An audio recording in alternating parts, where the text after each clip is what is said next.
Look, I just want to show you a little trick for these 3.0s, Cadillacs, Arcadias, and stuff like that.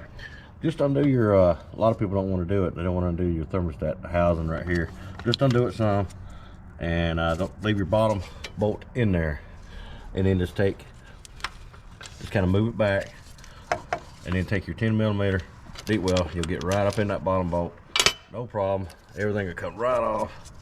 You won't sweat it, because you'll be sitting there driving yourself insane trying to do it with the swivels and everything else, trying to get this one up underneath here, which is, you know, that one underneath on the other side. So it's a lot easier. Just like I said, loosen this up.